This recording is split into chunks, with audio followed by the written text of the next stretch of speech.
Programa Gente que Fala, boa tarde, seja bem-vindo, 12:01 agora aqui em São Paulo. Eu sou o Mauro Friesman, nós estamos no ar na Rádio Trianon AM 740 de São Paulo e Rádio Universal AM 810 de Santos.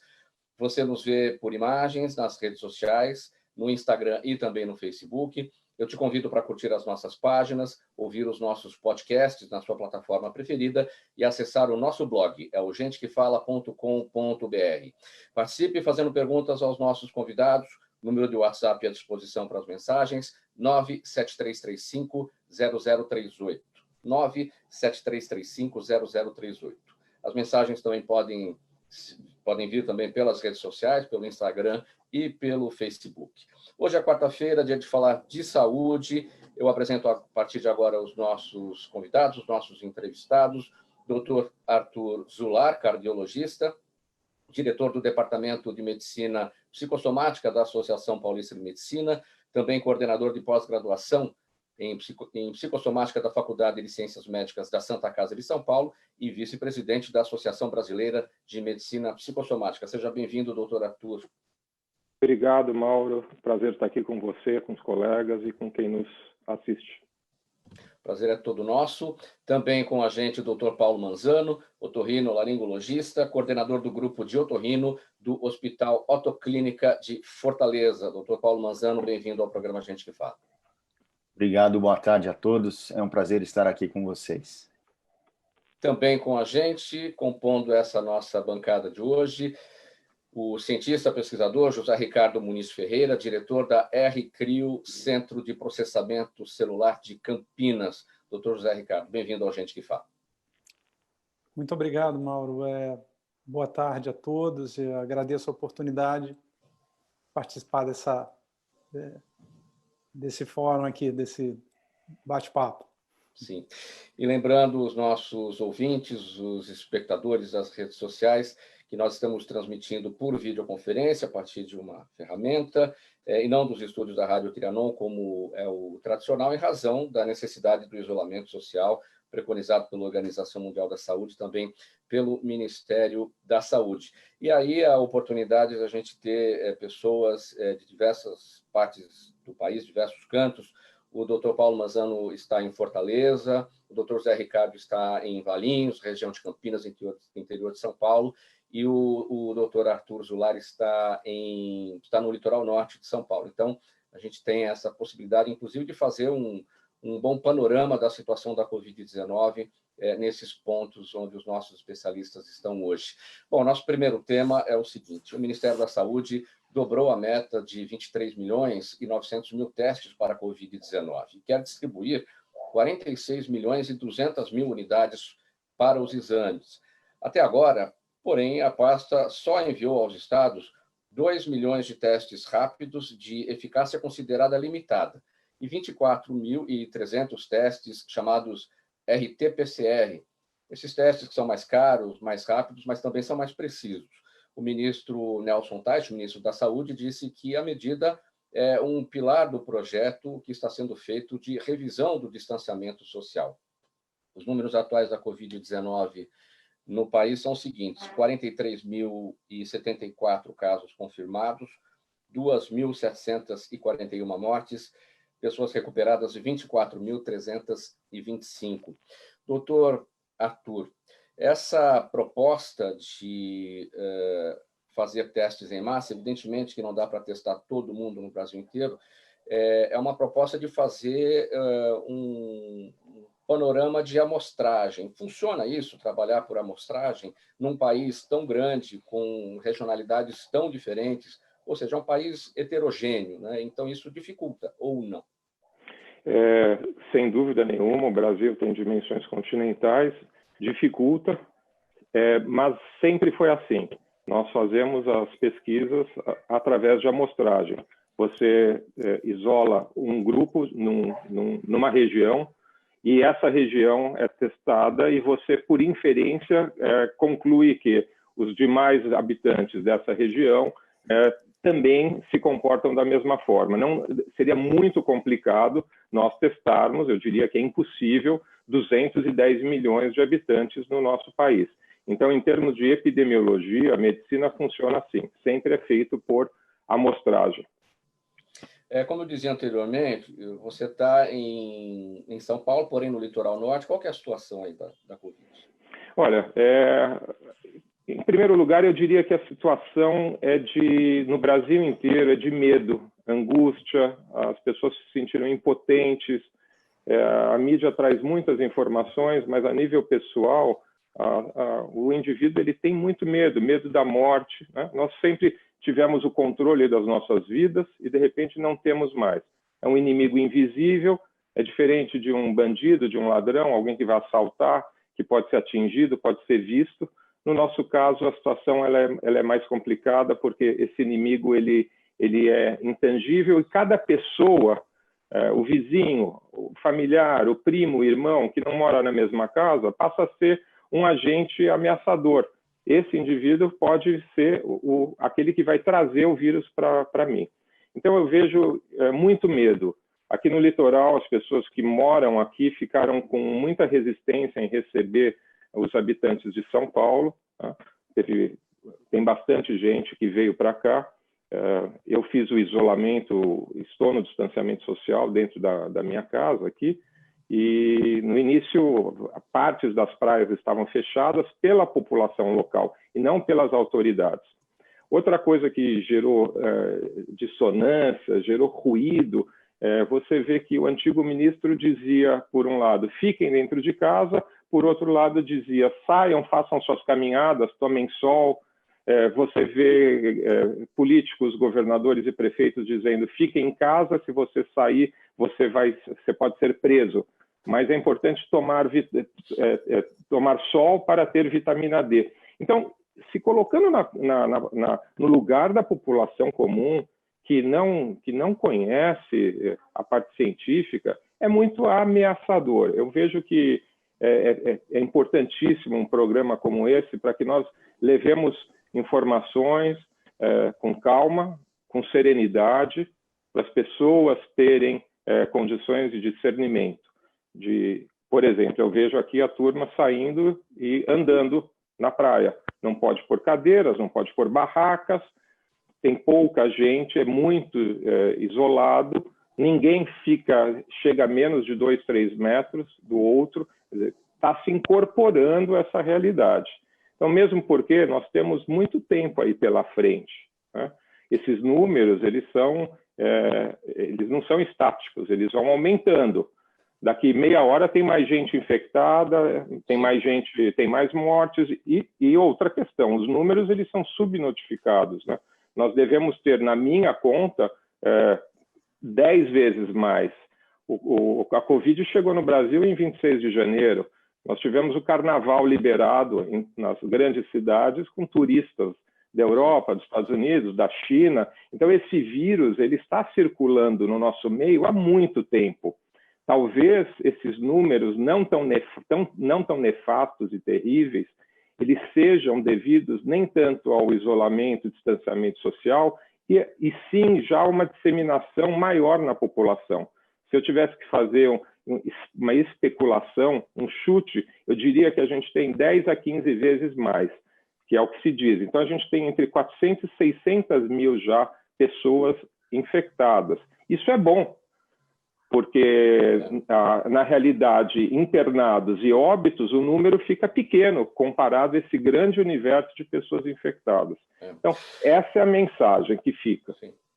Doutor Paulo Manzano, como é que você observa essa nova diretriz do Ministério da Saúde de fazer testes em massa, evidentemente não para todo mundo, não tem como num país tão grande, considerando essa questão heterogênea do país? O próprio estado do Ceará, você está em Fortaleza, é um estado heterogêneo, né? Dá para se ter uma situação eficaz com essa nova diretriz, que na verdade vem na esteira do que o ministro Nelson Teich quer de rever o isolamento social? Eu acho válido, sim, a realização dos exames, porque nós estamos numa abstração muito grande da realidade.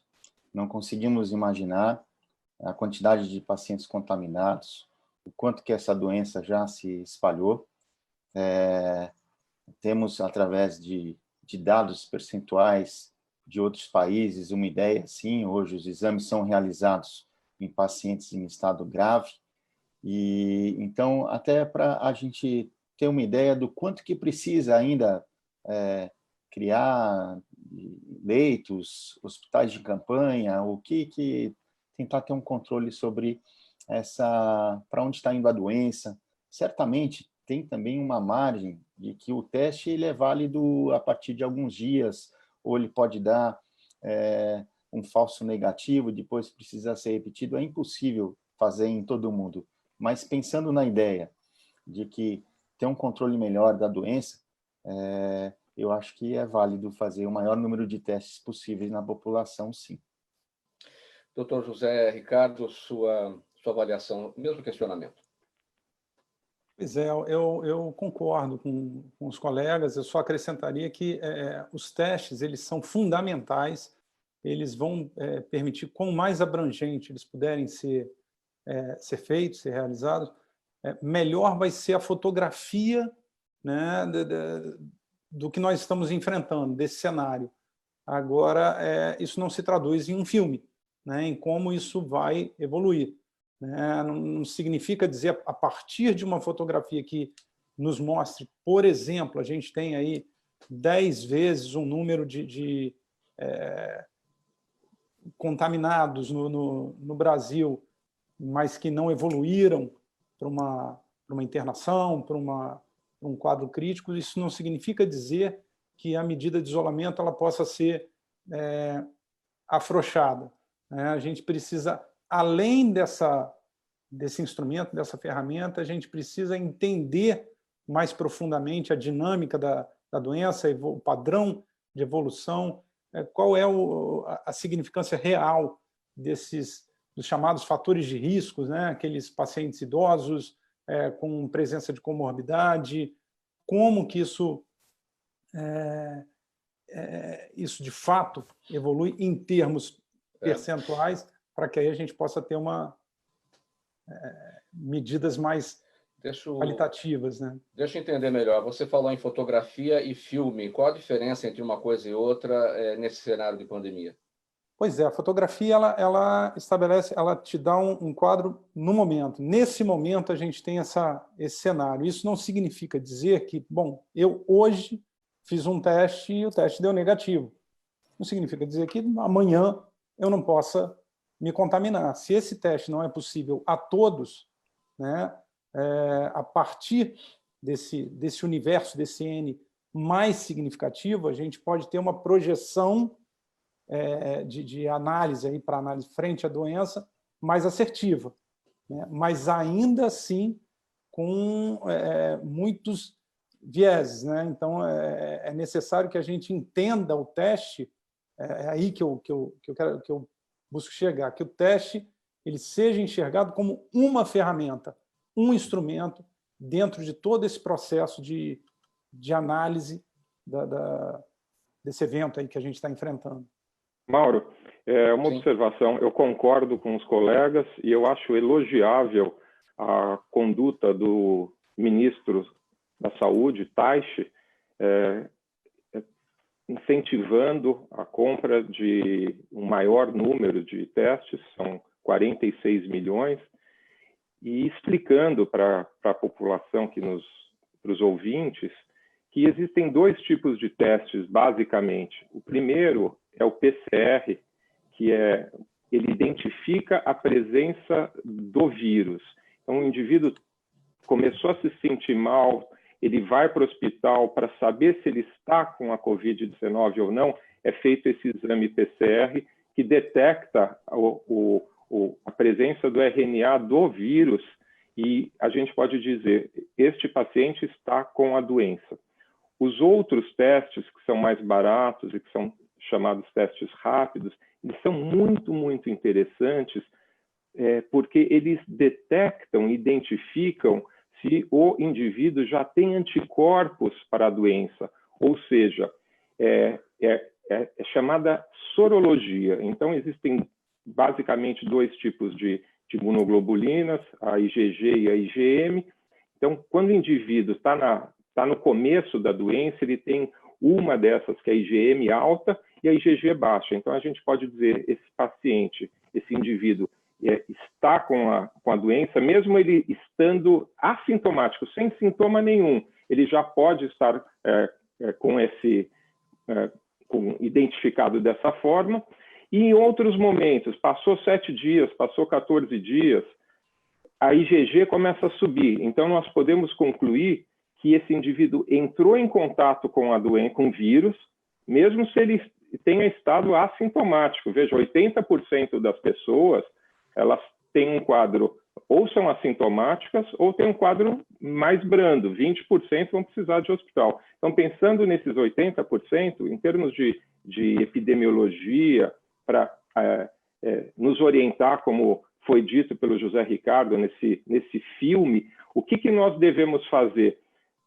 Devemos identificar o indivíduo que já tem anticorpos, ou seja, ele já tem imunidade, ele está blindado, esse pode trabalhar, pode ir para a escola, pode cuidar do vovô, da vovó, dos idosos.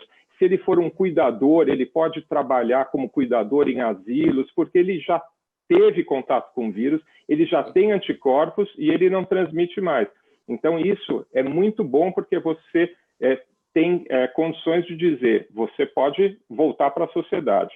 Aqueles que não têm a sorologia positiva, a gente identifica que não tiveram contato com o vírus, esses têm que continuar tomando todo o cuidado de higienização de mãos, de uso de máscara continuamente, de distanciamento social, porque eles ainda não entraram em contato com o vírus.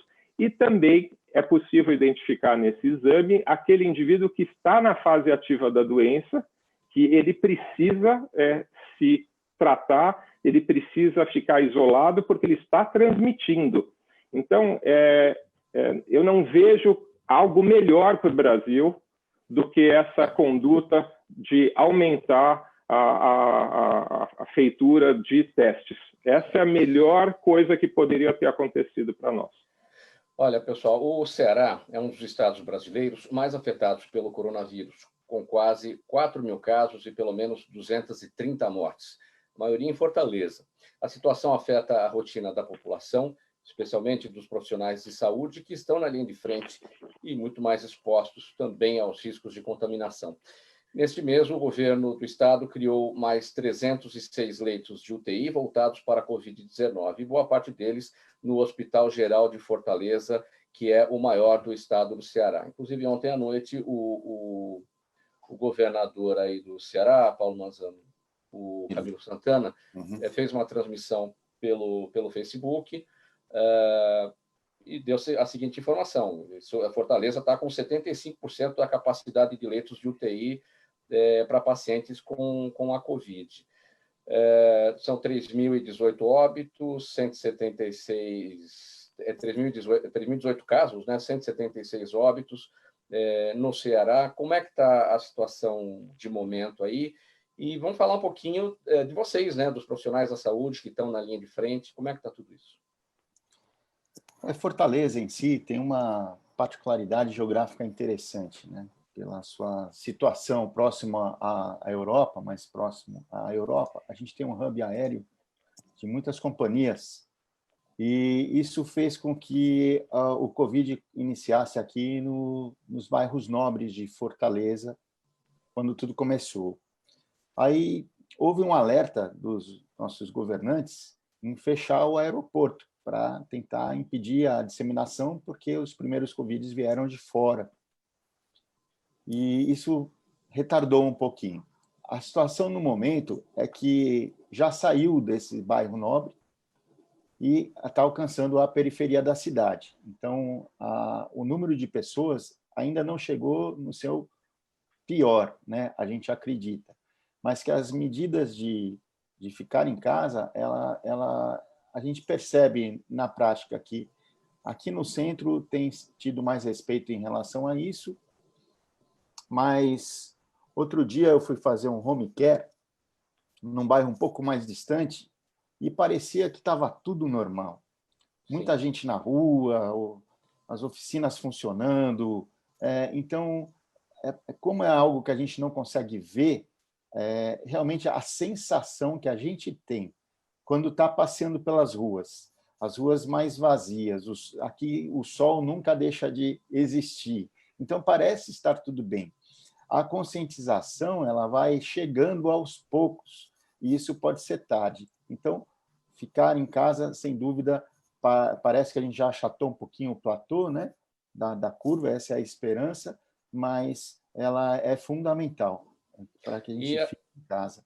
A situação de vocês, profissionais da saúde, os riscos aos quais vocês estão expostos nesse momento, aí em Fortaleza?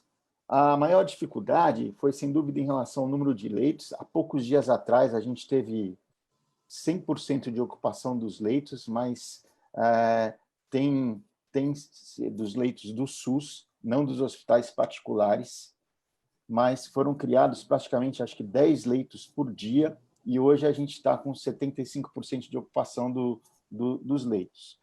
A realidade do profissional de saúde, ela é bem diferente, porque falta para a gente EPI, né? De uma forma adequada. Então, aventais impermeáveis, máscaras N95, que a gente acaba utilizando mais do que deveria, com dificuldade de reposição. Então,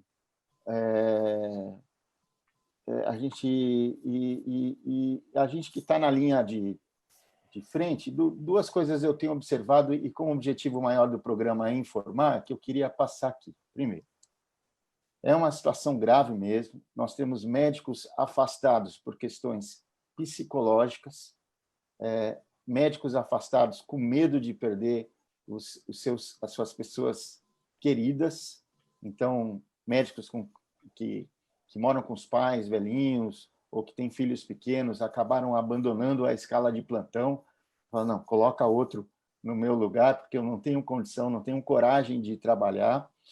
Outros que trabalham acabam se contaminando e se afastam. Na prática, o hospital praticamente desabou enormemente a sua demanda, então, chegar no hospital hoje, o hospital tem um movimento praticamente de Covid, e é importante saber, assim, o hospital está preparado, ele tem um corredor, ele tem uma triagem específica para o Covid. A gente percebeu que pessoas com outras doenças têm morrido em casa. Então, recentemente, tivemos um diagnóstico de infarto aqui no nosso hospital e o paciente se recusou a ficar no hospital com medo de pegar o Covid. Então, infecções também, um outro senhor com uma infecção na perna, que quase evoluiu para uma septicemia, de tanto que ficaram com medo de trazer essa pessoa de mais idade para o hospital. Então, deve sim ficar em casa, mas não deve deixar de cuidar das outras doenças. Sim. Isso é importante. Deixa eu explorar você um pouquinho mais um outro aspecto, doutor Paulo. Você é otorrinolaringologista. O que a gente sabe e tem sido orientado, não colocar as mãos nos olhos, no nariz, nem na boca, porque são as vias de entrada do coronavírus. Você, como profissional da otorrinolaringologia, você acha que você tem uma facilidade maior para chegar a levar a conscientização para as pessoas? Porque, você, falando popular, você é o cara do nariz, você cuida do nariz. Então, seguinte, pelo nariz, uma das vias de entrada, que você pode se contaminar. Você acha que você tem, como otorrino, uma maneira mais forte de chegar na conscientização? A realidade, Mauro, é que hoje assim está tudo parado. São 0 consultas, 0 cirurgias. A gente tem... Não consigo... Eu disponibilizei para os meus pacientes o acesso do WhatsApp, da videoconsulta, mas não tem mais paciente. Tanto que a nossa renda também, 90% dos colegas não tem mais renda, né? E só aquele 10, 20% que trabalham lá na emergência, né? Atendendo essa população. Lá no nosso hospital, por exemplo, a gente criou a prioridade de atendimento dos emergencistas, porque o otorrino, de uma maneira geral, não sabe trabalhar, nunca trabalhou em uma UTI. Então, o médico treinado é o emergencista. Como o hospital sempre foi referência no estado em atendimento de otorrinolaringologia, sempre foi a principal demanda da porta de entrada do pronto atendimento do hospital. A gente tem, sim, algum movimento ainda, mantém o atendimento de pronto atendimento, da emergência, mas criou-se esses corredores, como foram contratados mais emergencistas, e essa é o foco principal do hospital. Né? Então, eu não tenho como divulgar. Sem dúvida, o otorrinolaringologista, a via aérea ela é muito fácil de contaminação. Os oftalmologistas, os otorrinolaringologistas, eles têm essa facilidade. Nós tivemos um colega, um oftalmologista, muito antes de começar esse alarde todo, ele apresentou um quadro grave de Covid, graças a Deus evoluiu bem. Internamos ontem um ortopedista que praticamente não realizava mais atendimentos, colega médico, a esposa médica também, que internou com quadro grave da Covid, jovem, 35 anos. Nós tivemos o falecimento de um outro ortopedista, triatleta, de 40 e poucos anos também. Então, a doença não vê idade. É fato. Sim. Doutor José Ricardo, já que a gente está falando do Ceará, de Fortaleza, da capital especificamente, o que faz com que Manaus, capital do Amazonas, Fortaleza, capital do Ceará, e São Paulo, capital paulista, sejam os três pontos com maior incidência? O que leva a isso tudo? Aí é um desafio. O Paulo, eu acho que acabou de explicar um pouco aí sobre trouxe o racional do início, como a coisa começou e por que se propagou. Eu acho que o mesmo vale para São Paulo, e no Amazonas eu acrescentaria a dificuldade que há para que as pessoas se tenham acesso. São poucos hospitais, são poucos leitos, né? Então, qualquer número, né? Entendendo que os números lá são expressivos, mas qualquer número ele é capaz de gerar um grande impacto, né? E a gente começa a viver isso agora no Brasil, né? Onde as camadas sociais mais vulneráveis começam a apresentar maior suscetibilidade e, enfim, necessidade de internação. Então, como bem disse o Paulo, nós ainda não estamos no pico, né? Então, toda e qualquer medida que olhe para a prevenção, e aí eu gostaria de fazer uma analogia. A gente eu tenho 51 anos de idade, então, na minha infância, né, eu acho que nós vivemos isso, nós não usávamos, não tínhamos o hábito do cinto de segurança. Quantos de nós, na infância, andamos soltos dentro dos carros? E hoje, isso não mais acontece. Então, você criar a cultura. E a cultura da prevenção, ela vai ser criada de maneira forçosa, né, a partir daqui. Só fazendo, Mauro, fala. Se me permitir, só uma complementação aí, concordo plenamente com o José Ricardo, é a densidade demográfica, o principal aspecto. Por que essas cidades? Porque são as cidades de maior densidade demográfica. Por isso que existe essa maior disseminação, assim, mais rápido, vai na frente. Sim. Doutor Arthur, como é que você avalia esse aspecto do que está acontecendo no Ceará? Bem, a gente tem uma questão social, né? Eu sempre vejo a psicossomática é a ciência do biopsicossocial. Saúde, por definição, é o completo estado de bem-estar biopsicossocial. Então, os índices econômicos, eles são importantíssimos. Existe um quadro de pobreza extrema no Brasil, e as grandes cidades, elas, concordo, a densidade demográfica é altíssima, né? Em São Paulo, Fortaleza, cidade de Manaus, e tem que ver que as pessoas vivem em ambientes, 10, 15 pessoas, às vezes em casas onde há um cômodo só, 2 cômodos. Então, existe uma total dificuldade de se fazer o distanciamento social. E voltando, amarrando um pouco, a questão da pobreza faz com que o indivíduo trabalhe no almoço para pagar o jantar. Então, eu desde sempre falei que faça isolamento social por aqueles que não podem fazer. Então, veja, tem gente trabalhando no supermercado, na fábrica, na farmácia, no hospital, porque são ditos serviços essenciais. Agora, a pobreza faz com que o indivíduo ele não possa ficar dentro de casa. Então, aqui em São Paulo, um dos lugares que tem os maiores índices de óbitos, a Vila Brasilândia, por exemplo, se você for lá, a matéria que eu li no jornal ontem, que a vida está normal. Não tem ninguém dentro de casa. Doutor Arthur, deixa eu pegar um aspecto aqui relacionado à formação médica.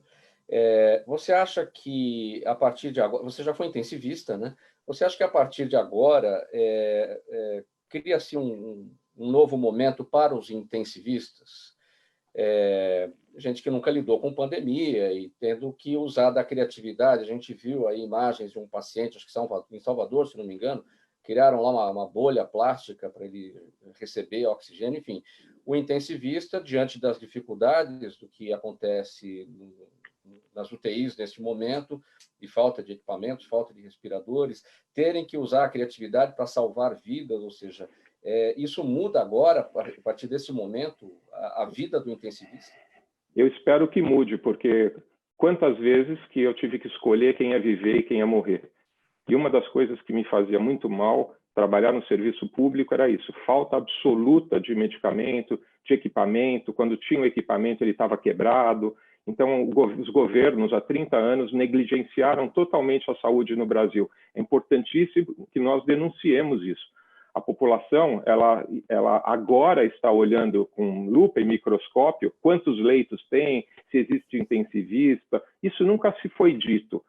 Foi muito importante, sempre se inaugurou estrada, se inaugurou asfalto, mas o Brasil ainda padece de problemas de saneamento básico, as favelas não têm água encanada, não tem esgoto, então o Brasil está engatinhando. E eu espero, sim, que haja uma maior preocupação, mais leitos hospitalares. Nos últimos 20 anos houve um sucateamento e um fechamento de leitos de forma disseminada no nosso país. A gente tem que contar isso para a população. E para a formação do intensivista? A formação do intensivista é extremamente nobre. Né?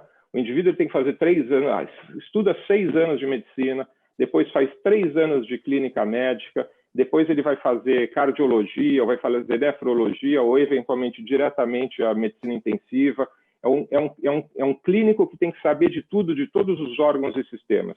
Mesmo porque essa doença Covid-19, no início a gente achava que ela fosse só respiratória, mas ela não é. Ela é um quadro inflamatório geral em todos os órgãos e sistemas do nosso corpo, que traduz-se com uma coagulação intravascular disseminada. Muitas vezes os indivíduos têm problemas de oxigenação de extremidades, havendo necessidade de até amputação. Muitas vezes as primeiras manifestações elas são manchas pelo corpo, ou diarreia. Quer dizer, é um vírus nefasto.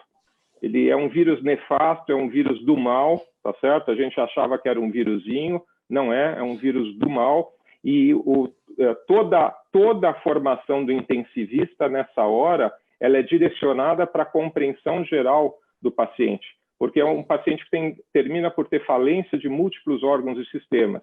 Ele tem que estar entubado, recebendo oxigênio, com drogas vasoativas que fazem com que o coração bata da forma adequada, que os vasos se contraem, mantendo a pressão arterial. Então, são pacientes graves. Por isso que mais ou menos 50% dos pacientes que estão na UTI entubados graves tendem a ir a óbito. Então, nós devemos cuidar disso com muito carinho. Eu espero que o governo dê atenção e não trate com descaso que foi tratado a saúde no Brasil nas últimas décadas. Você, ouvinte e espectador, acompanha o programa Gente que Fala de hoje, na Rádio Trianon AM 740 de São Paulo e Rádio Universal AM 810 de Santos. Também estamos nas redes sociais, no Instagram e no Facebook. Perguntas aos nossos especialistas pelo 973350038 ou mesmo pelas redes sociais. O doutor Arthur Zulak, que está aqui com a gente, especialista em psicossomática, diz que a rotina de sono precisa ser mantida apesar da mudança de hábitos criada pelo isolamento durante a pandemia. O motivo é o relógio biológico do corpo, segundo ele, definido pelo ciclo circadiano. E, além disso, são necessárias adaptações, respeito ao espaço do outro e até a prática de atividades físicas para manter o bem-estar dentro de casa. Doutor Arthur, você projeta um boom de doenças psicossomáticas a partir de agora com o coronavírus, em razão do isolamento social, não do isolamento social, mas por conta das mudanças de hábito dentro do isolamento social, coisas que as pessoas não estão acostumadas. Sem dúvida nenhuma, isso está gerando um nível altíssimo de estresse ruim. Estresse é o conjunto de reações que o organismo desenvolve quando é submetido a uma situação que exige esforço de adaptação. Então, todo mundo saiu do seu normal, está todo mundo atuando de forma diferente, forçosamente. No início parecia ser uma coisa simpática, depois viu-se que não é.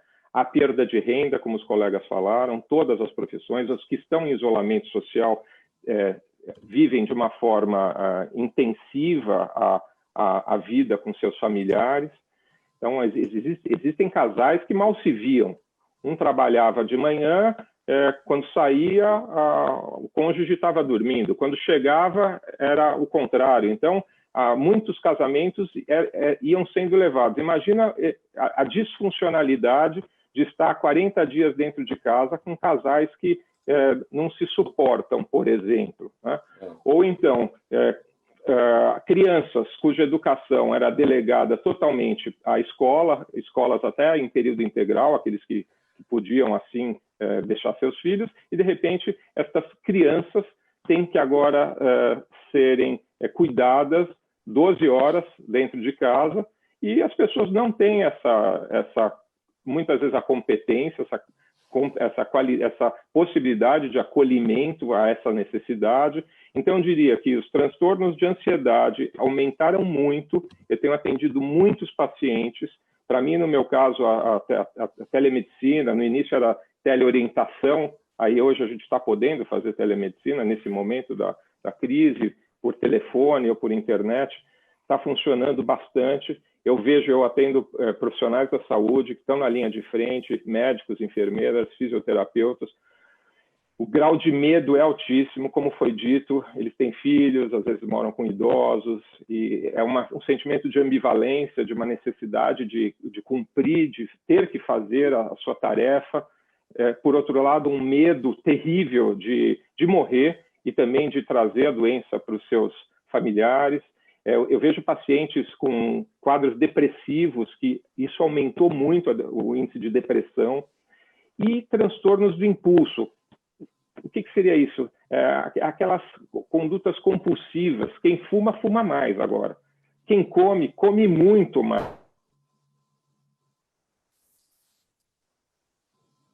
Algum problema na comunicação do doutor Arthur?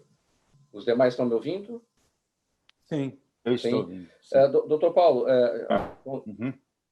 doutor Paulo, em que medida as doenças psicossomáticas se relacionam com a sua área? Ou seja, como é que as doenças psicossomáticas afetam o aparelho aéreo respiratório? Aumentando o número de doenças, outras doenças. Qualquer tipo de estresse faz com que a nossa imunidade caia. Na minha área, a gente trata também de distúrbios do sono. É preciso ter uma rotina, um cotidiano, e a rotina agora, ninguém mais tem rotina. Mas é importante se criar essa rotina em casa e manter o seu horário habitual de acordar, de dormir, de fazer as refeições, entrar com alguma atividade física, ter essa disciplina. ter a tolerância, aprender a ter a tolerância de conviver com o próximo. Então, devido ao, como muito bem explicou o nosso colega, o doutor Arthur, né? Uhum. Que o corpo tem um ritmo de vida. Então, quando a gente vai dormir, alguns hormônios diminuem e outros aumentam. Quando a gente acorda, é o inverso. E é o ritmo da vida que muda, assim, no nosso quadro imunológico. Doutor Paulo, eu vi até um meme esses dias na rede social que dizia assim, estamos tomando café na hora do almoço, almoçando na hora do jantar e jantando já na hora de dormir, né? Ou seja, está tudo alterado. E falar em um horário de dormir, qual que é a higiene do sono que tem que ser feita? É diferente essa higiene do sono que tem que ser feita nesse momento, em relação àquela higiene tradicional que já era indicada antes de pandemia? A gente tem que, de alguma forma, diminuir o nível de adrenalina que a gente tem com essa agitação, com esse estresse todo do que... Então, talvez diminuir a quantidade de horas diante da televisão, dessa informação, isso já diminui o estresse. Pelo menos umas 2 horas antes do sono e diminuindo o ritmo, diminuir a luminosidade, evitar comer e deitar logo em seguida, evitar o álcool. O álcool, ela retarda o nosso sono REM, que é o nosso sono restaurador, né? E xantinas e cafeínas que a gente encontra em refrigerantes escuros, no café, no chá, mate ou preto. Então, basicamente, ter bons hábitos, comer direito, no horário certo, atividade física e evitar vídeos e informações assim audiovisuais próximo ao sono e dormir no ambiente escuro. Doutor José Ricardo, está conseguindo fazer essa higiene do sono, não? Pois é, rapaz, com 3 filhos em casa... E um monte de coisa para pesquisar. E um monte de coisa para pesquisar é difícil, mas eu concordo em gênero, número e grau. O Dr. Paulo ele foi muito feliz, o Arthur também, quando fala-se muito na questão da carga viral, né, e da suscetibilidade do paciente para contrair a doença e evoluir para um quadro crítico, né? Ter uma maior propensão à evolução para um quadro crítico. E isso meio que justifica a gente ter pacientes médicos que se tornam pacientes jovens, né, triatletas. Então, a gente também entender que o esporte em alto nível, ele ao contrário do que muita gente imagina, ele torna a pessoa mais frágil e mais suscetível a desenvolver determinadas doenças, né? Então, tudo isso tem que ser considerado, né? Médicos jovens expostos, experiência menor, expostos a alta pressão, qualidade de sono, tempo de sono inadequado, enfim, a pessoa achar que, não, agora eu estou em quarentena, vou fazer treinamento olímpico, imaginando que isso vai melhorar a sua capacidade imunológica, ao contrário, né? O deixa mais exposto. Então, são muitos os fatores aí. Relaxar, assistir um bom filme, um desenho animado, sem pretensão nenhuma, com os filhos, com a família, às vezes pode fazer muito mais bem. Sim. Olha, eu acabo... Vocês estão me escutando agora? Sim. Para completar esse tópico, complementar, doutor Arthur. Pode seguir. Eu acabo de ser vítima de tecnoestresse. Caiu meu computador, ele resolveu simplesmente... Ele se estressou e ele falou, houve um erro e vamos ter que reiniciar. E aí eu chamei a ajuda do meu filho, né? A garotada é muito mais... Eles são intensivistas de computador, né? Perfeito, adorei a definição. Eu não escutei o que vocês falaram, mas eu infiro que vocês estavam pegando carona aí no tema do ciclo circadiano e do estresse. E não há dúvida, as pessoas estão tomando café na hora que... Veja, vamos ser pictórico. Desculpa cortar, doutor Arthur. Eu falei circadiano aqui na minha leitura, mas eu não faço a menor ideia do que seja. Vamos esclarecer? Vamos esclarecer. o nosso corpo, existe uma psiconeuroimunologia, ele é banhado por hormônios que fazem com que, de noite, a temperatura do corpo ela diminua. Muitas vezes a gente vai dormir com calor, com pouca coberta, e de madrugada nós diminui a temperatura do corpo, a gente sente frio, e às 7 da manhã, às vezes às 6, dependendo do hábito do indivíduo, ele desperta. É muito frequente no final de semana, no domingo, o sujeito querer dormir mais, mas ele não consegue, porque 6 da manhã ele está despertando, porque o corpo dele está acostumado. E por quê? Porque existe o que nós chamamos de relógio biológico, que modula esse ciclo de vigília e de sono. Teoricamente, nós deveríamos dormir com as galinhas, como os animais. Conforme a luz do dia vai diminuindo, o organismo produz um hormônio chamado melatonina, que induz o nosso sono. Mas nós brigamos, ficamos acordados, tomamos café para produzirmos mais e gerarmos mais tempo de trabalho. Então, o nosso dia ele acaba sendo mais longo. E eu digo que, como o pessoal do interior, nós deveríamos dormir com as galinhas e acordar com os galos, que cantam logo de manhã. Só que isso nem sempre acontece. Então, o que houve? Dentro de casa, houve uma distorção. O indivíduo fala, eu não tenho que acordar tão cedo, então eu durmo mais tarde e acordo mais tarde. Então, isso gera no organismo uma sensação de cansaço. O indivíduo acorda cansado, ele acorda menos disposto, a cognição fica pior, ou seja, a atenção, memória, crítica, discernimento fica ruim. Então, a minha orientação é para o indivíduo acordar a hora que sempre acordou. E você disse da questão da atividade física. Hoje tem vários, por internet, pela televisão, orientações. Ele pode fazer musculação com um saco de feijão. Né? Pode andar dentro de casa, fazer as limpezas. As pessoas estão participando mais. É importante se sentir ativo. Eu sugiro que o indivíduo também busque novos aprendizados. Busque, ou seja, de música, ou de leitura, ou de alguma coisa que ele sempre gostou de fazer, mas não tinha tempo para fazer. Então, buscar essas ferramentas para que o estresse psicossocial diminua. Essa é a chave da questão. E dependendo da disposição da pessoa, na musculação aqui improvisada, caseira, se quiser levantar um saco de 50 quilos de cimento também. Aí tem que tomar cuidado para não machucar a coluna, porque aí eu queria fazer... Essa é para profissional, né? Eu queria fazer uma observação que é a seguinte, tá, 70% dos atendimentos de infarto agudo do miocárdio diminuíram. Isso é muito grave, as pessoas estão morrendo em casa. Elas estão com medo de ir ao hospital. Então, a gente está tendo um ônus já enorme. O indivíduo com medo, ele não vai.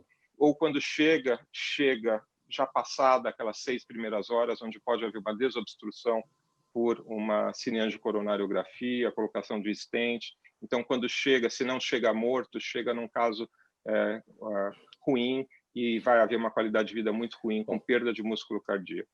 Vamos lá falar um pouquinho de pesquisa agora. A comunidade científica mundial está empenhada na busca de medicamentos ou vacinas para combater a Covid-19.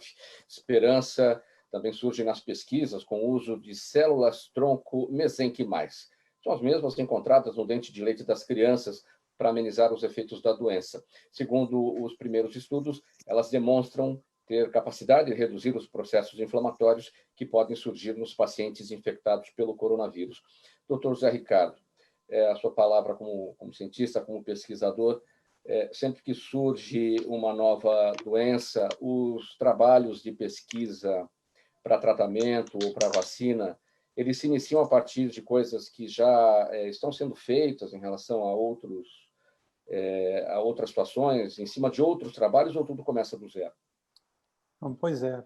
Em primeiro lugar, a gente está vivendo um momento de grande desafio, né, de redimensionamento de diversas coisas nas nossas vidas, mas também de uma grande oportunidade de evoluirmos e trabalharmos melhor os nossos propósitos, né? E a ciência, educação, saúde, elas vêm nessa direção aí, né? As pesquisas, elas normalmente não partem de um ponto zero, né? O entendimento sobre o potencial das células-tronco frente a diversos males degenerativos, doenças virais, enfim, uma série de questões que afligem a humanidade, vem de muito tempo, de longa data, década de 60.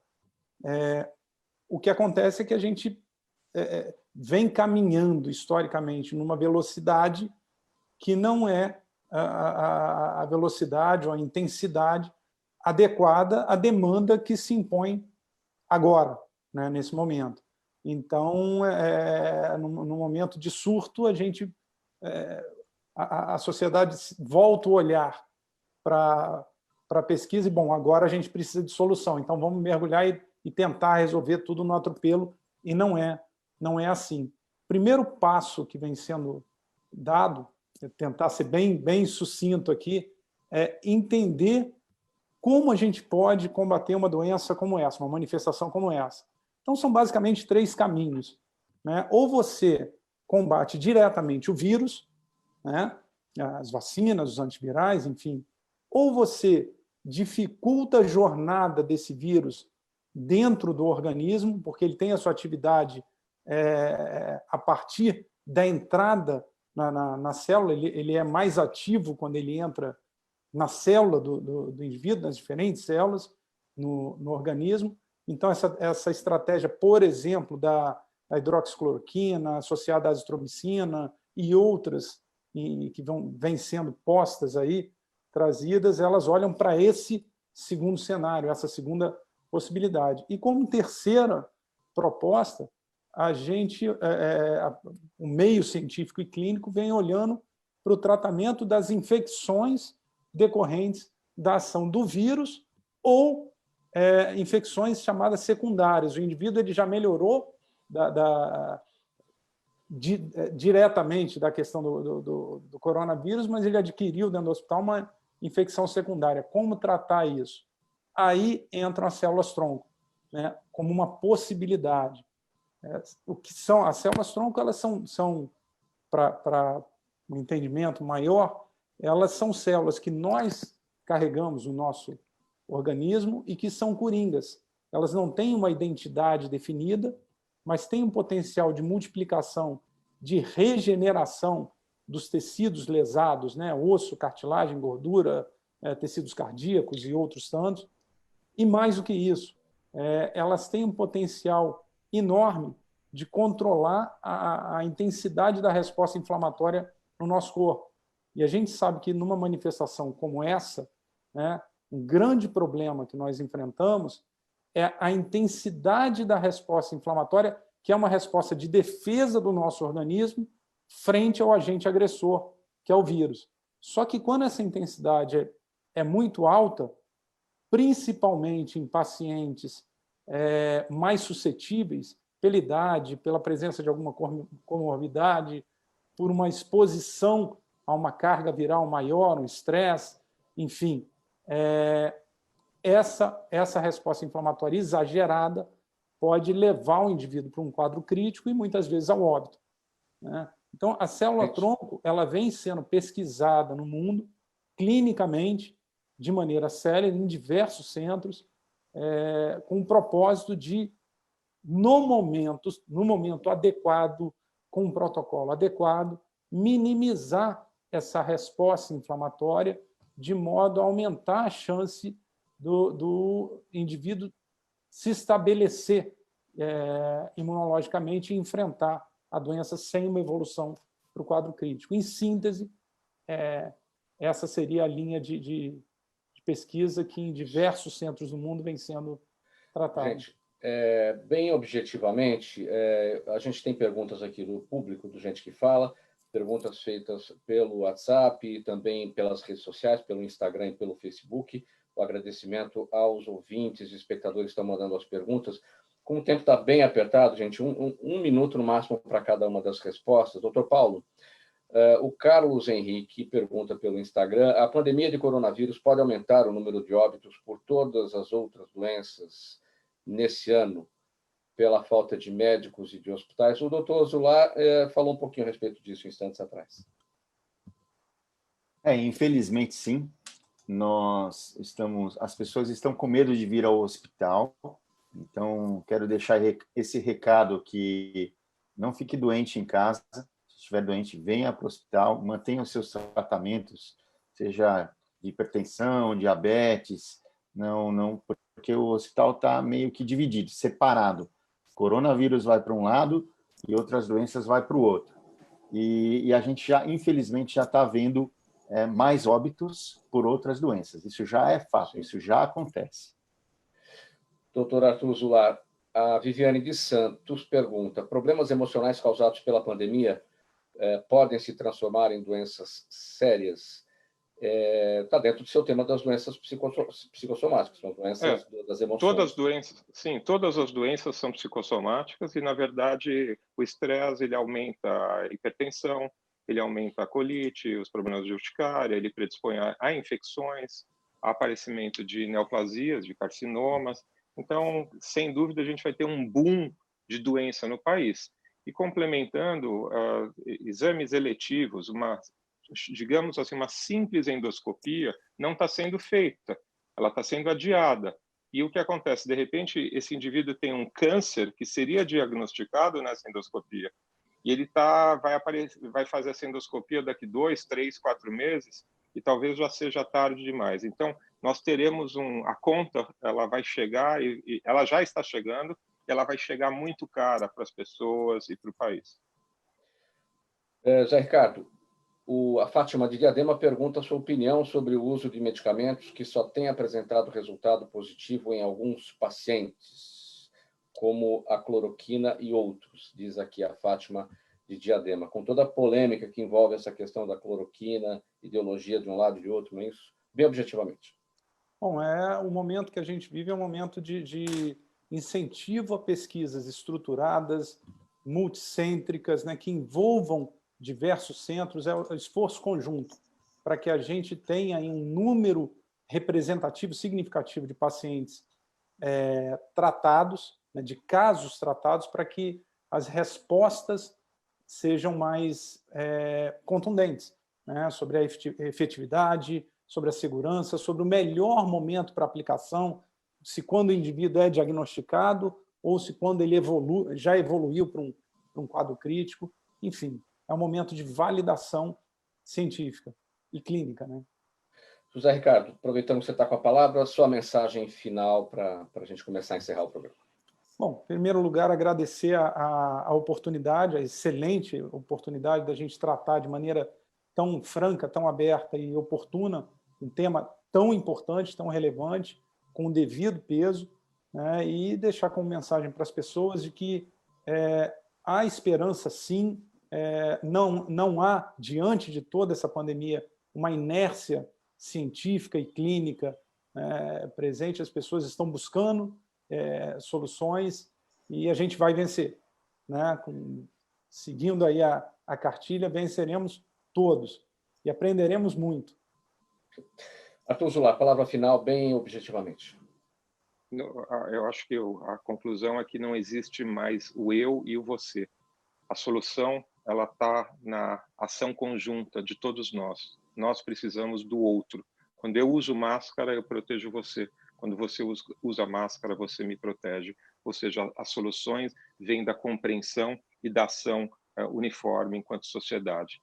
Eu acho que nós sairemos mais fortalecidos, o mundo será melhor. O preço a pagar tem que ser o menor possível. Portanto, se cuidem. As medidas são BBB, é bom, bonito e barato. Distanciamento social, higienização de mãos e colocação de máscara. Paulo Manzano. Isso, agradecer a todos vocês. E o recado é: usem máscaras, lavem as mãos, distanciamento social, e vamos acreditar que tudo isso vai passar e vamos acabar bem com saúde. Muito bem, um agradecimento a todos os nossos especialistas pela gentileza com o programa Gente que Fala, em nome de toda a nossa equipe, o cardiologista doutor Arthur Zular, o otorrinolaringologista doutor Paulo Manzano e o cientista, pesquisador José Ricardo Muniz Ferreira. Na mesa de som do programa Gente que Fala hoje, o Sérgio Souza, que também é o nosso gerente técnico da Rádio Trianon, apresentação minha, Mauro Frisman, pauta e redação Pedro Schiavon, a diretora de produção é a Zenilda Salvato, a direção-geral do jornalista Fausto Camunha, no apoio da nossa sala de videoconferência aqui, o jornalista Ricardo Godoy, e do outro lado, Gente que Fala, você, espectador, ouvinte, a razão da nossa presença aqui todos os dias. Tchau, até amanhã.